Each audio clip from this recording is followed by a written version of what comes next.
ഇന്നത്തെ വാർത്ത എന്താ? തിരുവനന്തപുരത്ത് ഒരു സ്ത്രീ പട്ടിണി കൊണ്ട് മരിച്ചു എന്നാണ്. ഒറ്റയ്ക്ക് താമസിക്കുന്നവർ. അവരെ അതീവ ദരിദ്രരുടെ കൂട്ടത്തിൽ പെട്ടില്ലേ ആ സ്ത്രീ? കണ്ടില്ലേ ഇന്നത്തെ പത്രവാർത്ത? ഇന്നത്തെ വാർത്ത അതാണ്. ഒരു പാവപ്പെട്ട വൃദ്ധയായ സ്ത്രീ കുറെ ദിവസം പട്ടിണി കിടന്ന് മരിച്ചു എന്നാണ്.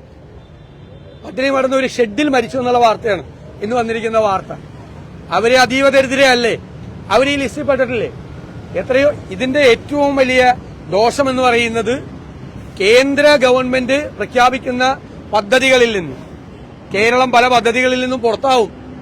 ഈ പ്രഖ്യാപനങ്ങൾ കൊണ്ട് ദോഷകരമായി മാറും. ഇപ്പൊ കേന്ദ്രത്തിന്റെ മുന്നിൽ സംസ്ഥാനത്ത് ദരിദ്രരിൽ അതീവ ദരിദ്രരിൽ ഇല്ലാത്ത സ്ഥിതിയാവോ?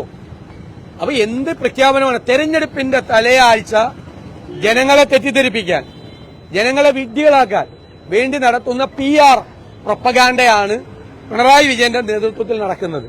ഞങ്ങൾ അതിന്റെ പൊള്ളത്തരം മുഴുവൻ ജനങ്ങളോട് പ്രചരണം വഴി ജനങ്ങളെ ഞങ്ങൾ ബോധ്യപ്പെടുത്തി കൊടുക്കും.